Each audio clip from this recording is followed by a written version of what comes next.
Happy Sunday, guys. Just out doing some of the inner work. Once again, I'm in the most haunted forest in the United States of America. Pretty chilly. It's 32 degrees. And this is how I'm starting my day today. I was going to do a seaside walk, but I decided to do the forest. It's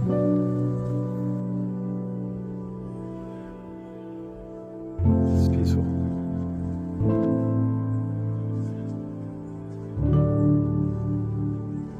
Have a beautiful day.